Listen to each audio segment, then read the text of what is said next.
Hello friends, कैसे हैं। मैं मुकेश, आप सभी का हमारे यूट्यूब चैनल पे बहुत बहुत स्वागत है। दोस्तों, आज हम लोग शुरू करने वाले हैं बिहार स्टेट सामाजिक विज्ञान का अर्थशास्त्र टेस्ट नंबर 5। टेस्ट नंबर 4 तक हो चुका है और ये नहीं देखे हैं तो जाइए हमारे प्लेलिस्ट में और वहाँ आपको मिल जाएगा, और इस वीडियो के नीचे भी आपको लिंक दे दिया जाएगा जहाँ से आप देख सकते हैं। अर्थशास्त्र के अलावे भी आपको ज्योग्राफी, पॉलिटी, हिस्ट्री का टेस्ट कराया गया है बिहार स्टेट के लिए, तो वो भी आप आसानी से इस वीडियो के नीचे दे दिया जाएगा दोस्तों, जहां से आप दे सकते हैं और प्ले लिस्ट में भी जा कर के आप पढ़ सकते हैं। और जिन दोस्तों का सीटेट का एग्ज़ाम है तो सीटेट का भी आपको टेस्ट कराया जा रहा है, पेडागोजी का, ज्योग्राफी का, हिस्ट्री का, सबका कराया गया है। एनसीईआरटी का एनसीईआरटी बुक भी पढ़ाया गया है, तो आराम से आप पढ़ सकते हैं। चलिए, आज का पहला प्रश्न देखते हैं हम लोग। बिहार स्टेट का क्लास 9th एंड क्लास 10 का पहला प्रश्न है कि निम्न को प्राथमिक श्रेणी भी कहा जाता है, प्राथमिक क्षेत्र भी कहा जाता है। किसको प्राथमिक क्षेत्र कहा जाता है? तो ऑप्शन है सेवा क्षेत्र, कृषि क्षेत्र, औद्योगिक क्षेत्र या इनमें से कोई नहीं। तो प्राथमिक क्षेत्र के अंतर्गत जो आता है दोस्तों, कृषि आता है ना। और देखिए, कृषि आता है, आंसर नंबर बी आपका हो गया। लेकिन अगर कृषि के अलावे आपको अगर ऑप्शन में दे दिया जाए वानिकी, है ना, क्या दे दीजिए, वानिकी। वानिकी मतलब क्या होता है? पेड़ पौधे लगाना, है ना। ये भी आता है प्राथमिक क्षेत्र के अंतर्गत। मछली पालन, ठीक है, अगर मछली पालन ऑप्शन में दे दिया जाए तो ये भी क्या चीज़ आता है? ये भी प्राथमिक क्षेत्र में आता है। और अगर ऑप्शन में दे दिया जाए मछली पालन हो गया, मछली पकड़ना हो गया, खनन, ये बहुत इंपॉर्टेंट है, ये बहुत बार एग्जाम में पूछा गया, खनन किस क्षेत्र के अंतर्गत आता है? तो ये भी आपको प्राथमिक क्षेत्र के अंतर्गत ही आता है। तो ठीक है, ये तीनों चारों आप याद रखिएगा, जो हमेशा एग्जाम में पूछा जाता है। अब देखिए, ये तो हो गया प्राथमिक क्षेत्र। अगर पूछे द्वितीय क्षेत्र क्या होता है, तो विनिर्माण, विनिर्माण होता है द्वितीय क्षेत्र। और तृतीय क्षेत्र बार बार एग्जाम में पूछे जाते हैं। तृतीय क्षेत्र के अंतर्गत क्या आता है दोस्तों? तो सेवा, है ना। सेवा जो आता है ये तृतीय क्षेत्र के अंतर्गत आता है। बहुत बहुत इंपॉर्टेंट है। तो इतना प्रश्न आपको इससे संबंधित आपको याद रखना है, जो बार बार एग्जाम में पूछे जाते हैं। चलिए अगला प्रश्न देखते हैं, दूसरा नंबर। और दोस्तों, हमारे चैनल पे अगर आप नए हैं तो प्लीज़ हमारे चैनल को सब्सक्राइब कर ले, बेल आइकन प्रेस कर ले, ताकि इसके बाद जो वीडियो आवे उसका नोटिफिकेशन आपको मिलता रहे और अब तैयारी अच्छे से होती रहे। चलिए दूसरा प्रश्न देखते हैं दोस्तों, कि इनमें से कौन से देश में मिश्रित अर्थव्यवस्था है? तो ऑप्शन है अमेरिका, भारत, रूस, इनमें से कोई नहीं। तो देखिए, भारत में है मिश्रित अर्थव्यवस्था, है ना। आंसर क्या हो जाएगा आपका? बी नंबर, यानी भारत। भारत में कैसी अर्थव्यवस्था? मिश्रित अर्थव्यवस्था। मिश्रित का अर्थ क्या होता है? जिसमें निजी क्षेत्र, ठीक ना, यानी प्राइवेट सेक्टर प्लस सरकारी सेक्टर यानी सार्वजनिक स्वामित्व, दोनों मिलकर काम करे, उसी को कहा जाता है मिश्रित अर्थव्यवस्था। और भारत में ऐसे ही अर्थव्यवस्था है। तो ये क्या हो जाएगा आंसर नंबर आपका? आंसर नंबर बी हो जाएगा, यानी भारत। चलिए अगला प्रश्न देखते हैं, थर्ड नंबर, कि भारत में योजना आयोग का गठन कब किया गया था? बहुत बहुत इंपॉर्टेंट प्रश्न है कि योजना आयोग का गठन कब किया गया था। तो पहले इसका गठन जान ले, इसके बाद आपको योजना आयोग के बारे में बताऊंगा। तो इसका गठन जो हुआ था 15 मार्च 1950 ईस्वी को हुआ था। आंसर क्या हो जाएगा आपका? ए नंबर, यानी योजना आयोग का गठन या योजना आयोग की स्थापना 15 मार्च 1950 ईस्वी को हुआ था। योजना आयोग के अध्यक्ष कौन होता है? बहुत बार एग्जाम में पूछे गए हैं। तो योजना आयोग के अध्यक्ष जो होते हैं वो प्रधानमंत्री ही होते हैं, ठीक है, याद रखिएगा। तो अभी जो योजना आयोग है इसको समाप्त कर दिया गया है ना। अभी योजना आयोग को क्या कर दिया गया है? समाप्त कर दिया गया है। और इसके जगह पे क्या लाया गया है? तो लाया गया है दोस्तों नीति आयोग। इसी के जगह पे नीति आयोग लाया गया है। और योजना आयोग को कब समाप्त किया गया, ये आपको एग्जाम में पूछा जा सकता है। तो समाप्त किया गया था 13 अगस्त, है ना, 13 अगस्त 2014 को इसको समाप्त किया गया था। ये डेट आपको याद रखना है। और इसको समाप्त किया गया योजना आयोग को, इसके जगह पे क्या लाया गया? तो नीति आयोग। तो नीति आयोग को कब लाया गया, तो ये भी डेट आपको याद रखना है। तो 1 जनवरी, है ना, 1 जनवरी 2015 को नीति आयोग की स्थापना की गई, है ना। नीति आयोग लागू किया गया। और नीति आयोग के भी जो अध्यक्ष होंगे वो भी आपके प्रधानमंत्री ही होंगे। तो इतनी सारी बातें आपको इससे संबंधित याद रखना है। चलिए अगला प्रश्न देखते हैं, 4 नंबर, कि भारत में वित्तीय वर्ष कहा जाता है ना। वित्तीय वर्ष का आपको डेट बताना है, मतलब वित्तीय वर्ष स्टार्ट कब से होता है और ख़त्म कब होता है। तो वित्तीय वर्ष की जो शुरुआत होती है तो इसका आंसर आपको बताना है। आपको देखिए, लास्ट में आप कमेंट करके ज़रूर बताइएगा कि आप सभी ने को कितना मार्क्स आया, ठीक है, कितना आप सभी सही किए, ठीक है, और कितना मार्क्स आप लोग का आया, 10, 15, 20, ठीक है। आप लोग ज़रूर से ज़रूर दोस्त कमेंट करें और ये बताएं, और वीडियो कैसा लगा दोस्तों ये भी ज़रूर बताइएगा। तो वित्तीय वर्ष जो कहा जाता है आंसर हो जाएगा आपका सी नंबर, यानी 1 अप्रैल से 31 मार्च तक, है ना। 1 अप्रैल से लेकर के 31 मार्च तक को कहा जाता है वित्तीय वर्ष। बहुत इंपॉर्टेंट प्रश्न है, ठीक है। और भारत का जो वित्तीय वर्ष है ये ब्रिटिश प्रणाली पे अपनाई गई है, ठीक है ना। ब्रिटिश प्रणाली के द्वारा ये अपनाई गई है, वही अभी तक चलते आ रहा है। तो इसका आंसर क्या हो जाएगा दोस्तों, सी नंबर। चलिए अगला प्रश्न है आपका 5 नंबर कि भारत के किस राज्य का प्रति व्यक्ति आय सर्वाधिक है, मतलब सबसे अधिक है। तो भारत का जो सबसे अधिक आय वाला राज्य है वो है आपका गोवा, है ना। गोवा तो बहुत छोटा राज्य है और ये क्या है, सबसे अधिक आय वाला राज्य है प्रति व्यक्ति आय, ठीक है। तो गोवा हमारा सबसे अधिक, और अगर दूसरा नंबर पे पूछा जाए दोस्तों तो दूसरा नंबर पे हो जाएगा हमारा दिल्ली, ठीक है। दूसरे नंबर पे है दिल्ली। और अगर पूछा जाए कि भारत के किस राज्य के प्रति व्यक्ति आय सबसे कम है, अगर कम पूछा जाए तो हो जाएगा आपका बिहार, ठीक है। अगर कम पूछा जाए तो क्या होगा, बिहार, और सबसे अधिक पूछा जाए तो क्या हो जाएगा, गोवा। तो ये दोनों आप याद रखिएगा। चलिए अगला प्रश्न देखते हैं 6 नंबर, बिहार के किस जिले का प्रति व्यक्ति आय सर्वाधिक है। अभी हम लोग भारत का देखें, अब आपको बताना है बिहार का, यानी बिहार के किस जिले का प्रति व्यक्ति आय सर्वाधिक है। तो वो है आपका पटना, ठीक है। देखिए यहाँ तो सिर्फ पटना दिया है, इसके अलावे आप जान ले मुंगेर, है ना। पटना हो गया, दूसरा नंबर पे मुंगेर हो गया, और तीसरा नंबर पे है आपका बेगूसराय। तो ये तीनों जिला को आप याद रखना है। सबसे अधिक पटना है, दूसरे नंबर पे मुंगेर है, और तीसरे नंबर पे है आपका बेगूसराय, ठीक है। और देखिए ये तो अधिक हो गया। अगर पूछे आपसे सबसे कम वाला तो कम भी आपको याद रखना है। सबसे कम है जो दोस्तों वो है आपका शिवहर, क्या है, शिवहर है। और दूसरा नंबर है आपका सुपौल, ठीक है। शिवहर, मधेपुरा और सुपौल, ठीक है। शिवहर है, मधेपुरा है और सुपौल है। तो ये सबसे कम वाले ऊपर में लिख दिए, सबसे ज़्यादा वाला नीचे लिखा है। तो ये दोनों आप नोट कर ले, याद कर ले, हमेशा आपको एग्जाम में पूछा जाएगा इसमें, तो याद कर ले आपको। क्योंकि जितने भी प्रश्न दिए गए हैं दोस्तों आपको Bihar text book class 9th and 10th से लिया गया है, तो आप सभी के लिए बहुत बहुत महत्वपूर्ण है। चलिए अगला प्रश्न है 7 नंबर, गैर संस्थागत वित्त प्रदान करने वाले सबसे लोकप्रिय साधन कौन सा है। मतलब गैर संस्थागत होना चाहिए, संस्थागत नहीं है। तो सबसे लोकप्रिय साधन क्या है, तो आप लोग देखते होंगे महाजन, है ना। गांव घर में महाजन से हम लोग क्या लेते हैं, कर्ज लेते हैं कि ना। तो ये हो जाएगा महाजन, ठीक है। गैर संस्थागत सबसे वित्त प्रदान करता है, मतलब कर्ज देता है लोगों को, ठीक है। तो क्या हो जाएगा आंसर दोस्तों, महाजन। आंसर क्या हो गया आपका, बी नंबर। नेक्स्ट प्रश्न देखते हैं 8 नंबर की, इनमें से कौन संस्थागत वित्त का साधन है। अभी बताएं आपको कि संस्थागत नहीं होना चाहिए, और अभी है क्या, संस्थागत होना चाहिए। वो कौन सा है जो वित्त प्रदान करता है, तो आपका क्या हो जाएगा, व्यावसायिक बैंक। ये क्या होता है, संस्थागत होता है, क्योंकि इसको मान्यता प्राप्त है भारत सरकार के द्वारा, ठीक है। तो आंसर हो गया आपका सी नंबर। नेक्स्ट प्रश्न देखते हैं 9 नंबर कि भारत का केंद्रीय बैंक, बहुत बहुत इंपॉर्टेंट है ना। भारत का केंद्रीय बैंक कौन है, तो आपको पता होगा कि भारत का जो केंद्रीय बैंक है, जो सेंट्रल बैंक है, वो कौन सा है, रिजर्व बैंक ऑफ इंडिया, है ना। आंसर नंबर हो गया आपका ए। अब देखिए रिजर्व बैंक ऑफ इंडिया से बहुत सारे प्रश्न बनते हैं जो आपको एग्जाम में पूछे जाते हैं। तो रिजर्व बैंक इंडिया का सबसे पहले स्थापना कब हुआ था, है ना। तो आपको याद होना चाहिए इसकी स्थापना जो हुई थी 1 अप्रैल, ठीक है। 1 अप्रैल 1935 को इसकी स्थापना हुई थी। और 1934 अगर एक्ट पूछा जाए कि कौन से एक्ट के तहत हुआ था, तो 1934 के एक्ट के तहत 1 अप्रैल 1935 को इसकी स्थापना हुई थी। ये तो स्थापना की बात हुई। अब आप नोट कर ले कि इसका राष्ट्रीयकरण कब किया गया था।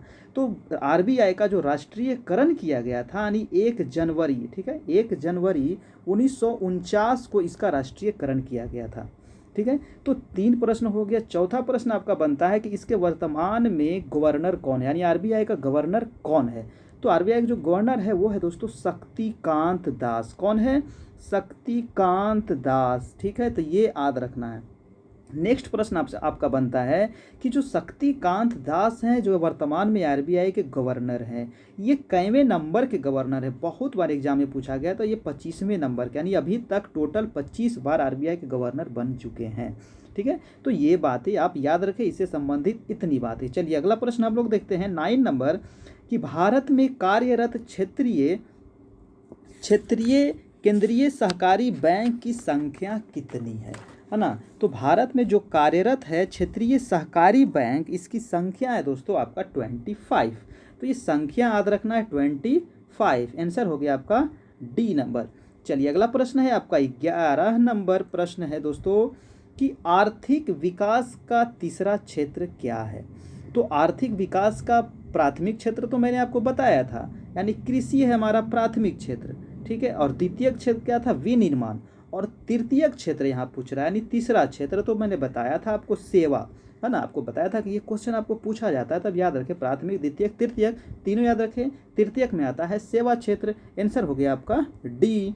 अगला प्रश्न देखते हैं 12 नंबर यानी 12 नंबर प्रश्न है कि मानव पूंजी के प्रमुख घटक कितने हैं। तो मानव पूंजी के प्रमुख घटक जो हैं वो हैं आपके 4। आंसर क्या हो गया बी। तो ये संख्या याद रखना है, यानी मानव पूंजी के घटक 4। नेक्स्ट प्रश्न है आपका 13 नंबर कि कौन बीमारू राज्य नहीं है। तो बीमारू राज्य का मतलब होता है मतलब पिछड़ा हुआ राज्य यानी गरीब राज्य। तो वो कौन नहीं है, तो हो जाएगा आपका आंसर उत्तर प्रदेश। उत्तर प्रदेश जो है ये बीमारू राज्य के अंतर्गत नहीं आता है ना। बिहार आता है, एमपी भी आता है, उड़ीसा भी आता है, लेकिन उत्तर प्रदेश को बीमारू राज्य के अंतर्गत नहीं रखा गया है। तो आंसर हो जाएगा आपका सी नंबर। नेक्स्ट है आपका 14 नंबर की नई आर्थिक नीति में किसे सम्मिलित किया गया है। तो नई आर्थिक नीति में वैश्वीकरण को सम्मिलित किया गया है दोस्तों। के आंसर क्या हो जाएगा सी नंबर, यानी वैश्वीकरण, ठीक है। ग्लोबलाइजेशन इसी को इंग्लिश में कहता जाता है। चलिए अगला प्रश्न है 15 नंबर। 15 नंबर प्रश्न है कि इनमें से कौन बहुराष्ट्रीय कंपनी है। तो बहुराष्ट्रीय कंपनी आपको ऑप्शन दिया गया Ford Motors, Samsung, Coca Cola, इनमें से सभी। तो इसका आंसर क्या हो जाएगा, इनमें से सभी जो है बहुराष्ट्रीय कंपनी है। आंसर हो गया आपका डी। नेक्स्ट प्रश्न है देखिए दोस्तों, और नेक्स्ट प्रश्न पहले आपसे एक रिक्वेस्ट है दोस्तों कि अभी तक हमारे चैनल को आप सब्सक्राइब नहीं किए हैं तो प्लीज़ ज़रूर से ज़रूर, ये हमारा चैनल नाम है, इस पर आप सब्सक्राइब कर ले, बेल आइकन ज़रूर प्रेस कीजिएगा, घंटी बजा दीजिएगा ताकि आपका नोटिफिकेशन मिलता रहे और आपकी तैयारी होते रहे। और ये हमारा व्हाट्सएप ग्रुप है जिस पे आप अपना मैसेज कीजिए और आपको इसमें जोड़ दिया जाएगा। ये टेलीग्राम चैनल है जहाँ से आपको पीडीएफ मिल जाएगा दोस्तों। अगर आप बहुत सारे दोस्तों कहते हैं कि सर पीडीएफ चाहिए, तो आप हमारे टेलीग्राम चैनल से जुड़े। यहाँ पे आपको पीडीएफ डाला जाता है जहाँ से आप पीडीएफ डाउनलोड कर लीजिएगा, आराम से आप पढ़ सकते हैं। और ये हमारा फेसबुक पेज है, यहाँ भी आपको पीडीएफ मिल जाएगा, यहाँ से भी आप फेसबुक से भी पीडीएफ ले सकते हैं और पढ़ सकते हैं। तो इसे ज़रूर से ज़रूर लाइक करें हमारे फेसबुक पेज और टेलीग्राम चैनल को। चलिए अगला प्रश्न देखते हैं 16 नंबर की वैश्वीकरण के मुख्य अंग कितने हैं। तो वैश्वीकरण के मुख्य अंग कितने हैं दोस्तों, तो वो हो जाएगा आपका 4। तो ये 4 जो संख्या है आपको याद रखना है, वैश्वीकरण के मुख्य अंग है। अगला प्रश्न है आपका 17 नंबर प्रश्न है कि भारत उपभोक्ता संरक्षण अधिनियम की घोषणा कब हुई थी। भारत उपभोक्ता संरक्षण अधिनियम की घोषणा जो हुई थी 24 दिसंबर 1986 ईस्वी को हुई थी। आंसर क्या हो जाएगा आपका ए। तो पूरा डेट याद रखें 24 दिसंबर 1986, ठीक है। और देखिए एक क्वेश्चन इससे एक और बनता है कि राष्ट्रीय उपभोक्ता दिवस कब मनाया जाता है। तो राष्ट्रीय उपभोक्ता दिवस जो मनाया जाता है यही 24 दिसंबर को मनाया जाता है। तो ये भी आपको एग्जाम में पूछा जाता है, तो दोनों प्रश्न आप जरूर से जरूर याद कर ले, बहुत महत्वपूर्ण है। अगला प्रश्न है आपका 18 नंबर की उपभोक्ता अधिकार दिवस कब मनाया जाता है दोस्तों, है ना। देखिए यहाँ पे प्रश्न में थोड़ा सा यहाँ पे लिख लीजिएगा विश्व, है ना, विश्व उपभोक्ता अधिकार दिवस। तो विश्व उपभोक्ता अधिकार दिवस जो मनाया जाता है वो है आपका आंसर नंबर 15 मार्च। 15 मार्च, देखिए यहाँ ऑप्शन में गलती लिखा गया है 18 मार्च, इसको आप लोग कर दीजिएगा 15 मार्च, है ना। 15 मार्च को मनाया जाता है विश्व उपभोक्ता अधिकार दिवस, ठीक है, इसमें विश्व लग गया। अगर क्वेश्चन पूछे कि राष्ट्रीय उपभोक्ता अधिकार दिवस कब मनाया जाता है तो 24 दिसंबर। अगर विश्व पूछे तो 15 हो जाएगा और राष्ट्रीय पूछे तो 24 हो जाएगा। तो दोनों में कन्फ्यूज मत कीजिएगा, आराम से मारिएगा। अगला प्रश्न है आपका 19 नंबर के राष्ट्रीय उपभोक्ता हेल्पलाइन नंबर क्या है। मतलब सहायता के लिए जो नंबर जारी किया गया है राष्ट्रीय उपभोक्ता के द्वारा, है ना, तो वो कितना है, वो नंबर आपको याद रखना, ये भी एग्जाम में पूछे जाते हैं, तो आपके लिए बहुत इंपॉर्टेंट बन जाता है। तो इसका आंसर हो जाएगा सी नंबर, यानी 1800114000। तो एक मोबाइल नंबर की तरह आपको याद कर लेना है, जो एग्जाम में पूछे जाते हैं, हेल्पलाइन नंबर है ये, ठीक है। नेक्स्ट है आपका 20 नंबर क्वेश्चन कि आर्थिक विकास की माप करने के लिए सबसे उचित सूचकांक क्या है। तो आर्थिक विकास की माप नहीं होगा, यहाँ माप होगा, है ना। माप करने के लिए सबसे उचित सूचकांक क्या है। ऑप्शन है राष्ट्रीय आय, राजकीय आय, प्रति व्यक्ति आय या इनमें से कोई नहीं। तो आंसर क्या हो जाएगा सी नंबर, यानी प्रति व्यक्ति आय जो है आर्थिक विकास को माप करने के लिए सबसे उचित सूचकांक है। तो आंसर हो गया आपका सी नंबर। नेक्स्ट है 21 नंबर क्वेश्चन कि निम्नांकित में कौन उत्पादन का साधन नहीं है ना। नहीं वाला क्वेश्चन थोड़ा सा आप लोग गौर से देखिएगा। देखिए जब भी एग्जाम दीजिए, टेस्ट दीजिए, तो पूरा क्वेश्चन पढ़ने का प्रयास कीजिए, है ना, क्योंकि लास्ट में नहीं रहता है और आप लोग स्टार्टिंग में पढ़ते हैं, छोड़ के मार के निकल लेते हैं, फिर बाद में पता चलता है कि लास्ट में तो नहीं था, गलत हो गया। तो निम्नांकित में से कौन उत्पादन का साधन नहीं है, तो क्या हो जाएगा 21 का आंसर हो जाएगा उपभोग। भूमि है, पूंजी है, उद्यम भी है और उपयोग जो है ये हमारा उत्पादन का साधन नहीं है। तो आंसर क्या हो जाएगा हमारा सी। अगला प्रश्न देखिए 22 कि हमारे देश के, बहुत महत्वपूर्ण प्रश्न है आपके लिए, तो इसको थोड़ा सा ध्यान से देखिएगा कि हमारे देश के किस राज्य में हरित क्रांति का सर्वाधिक प्रभाव पड़ा। वो कौन सा राज्य था जिसका सबसे अधिक प्रभाव पड़ा हरित क्रांति का। तो वो राज्य है आपका पंजाब और हरियाणा, है ना। वो राज्य कौन सा है, पंजाब और हरियाणा, जहां हरित क्रांति का सबसे अधिक प्रभाव पड़ा था।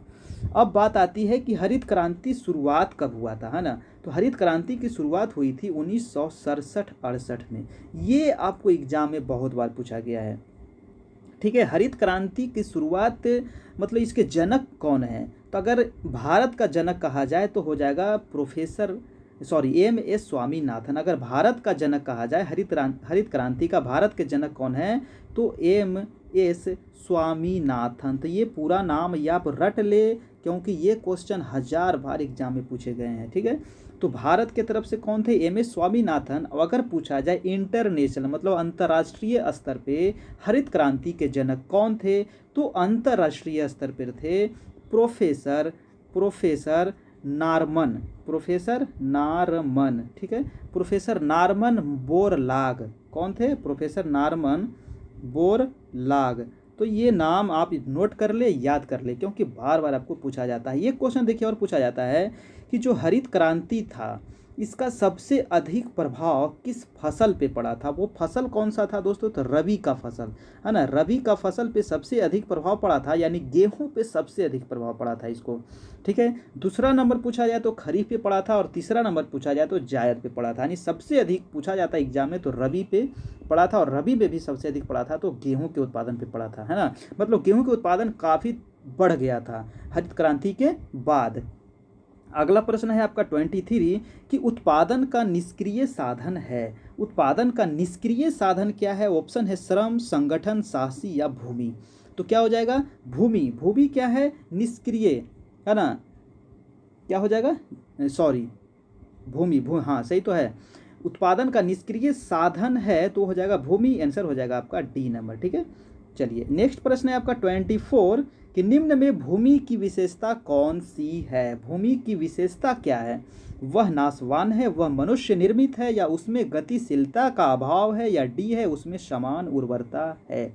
तो क्या हो जाएगा दोस्तों, भूमि की विशेषता कौन सी है, तो आंसर क्या हो जाएगा आपका ए नंबर, यानी वह नाशवान है। आंसर क्या हो जाएगा ए। चलिए नेक्स्ट प्रश्न है 25 प्रश्न है दोस्तों कि अर्थव्यवस्था में भूमि का तात्पर्य क्या है। तो अर्थव्यवस्था में भूमि का तात्पर्य ये है, ऑप्शन देखिए कि प्रकृति प्रदत्त सभी निःशुल्क वस्तुएं, बी है जमीन की ऊपरी सतह, या सी है जमीन की निचली सतह, या डी है केवल खनिज संपत्ति। तो भूमि का जो तात्पर्य है आंसर हो जाएगा ए, यानी प्रकृति प्रदत्त, यानी प्रकृति के द्वारा हमें दिया गया है सभी निःशुल्क वस्तुएं। अर्थशास्त्र में भूमि का तात्पर्य होता है। आंसर हो गया आपका ए। तो दोस्तों आपको वीडियो कैसा लगा आप लोग ज़रूर बताइएगा, और लास्ट में कमेंट करके ज़रूर बताइएगा दोस्तों कितना कितना आप लोग मार्क्स आया है ना, कौन कितना कितना आप लोग सही किए हैं, है ना। 5, 10, 15, 20 जो भी सही किए तो आप लोग शर्माइए नहीं, ज़रूर कमेंट करिए। आप लोग कमेंट करते नहीं हैं, है ना। और लाइक ज़रूर कीजिएगा दोस्तों, अगर आपको वीडियो अच्छा लगा हो और हेल्पफुल लगा हो तो प्लीज़ एक लाइक ज़रूर कीजिएगा। ये हमारा चैनल है, अगर सब्सक्राइब नहीं किए तो प्लीज़ ज़रूर सब्सक्राइब कर लिए। ये हमारा व्हाट्सएप ग्रुप है, ये टेलीग्राम है, जहाँ से आपको PDF मिल जाएगा। बहुत सारे दोस्तों को PDF चाहिए, तो आप हमारे PDF अगर जिनको चाहिए तो टेलीग्राम चैनल से जुड़े, वहाँ PDF दे दिया जाएगा। और ये हमारा फेसबुक पेज है, इसे ज़रूर से ज़रूर लाइक करें, और यहाँ भी आपको PDF प्रोवाइड कराया जाता है। तो चलिए दोस्तों, फिर कल मिलते हैं। तब तक के लिए आप लोग अच्छे से तैयारी करते रहें। किसी प्रकार का अगर दिक्कत हो, प्रॉब्लम हो, तो ये नंबर आपका है, आप इस पर कॉमेंट कर सकते हैं, मैसेज कर सकते हैं। जय हिंद, जय भारत।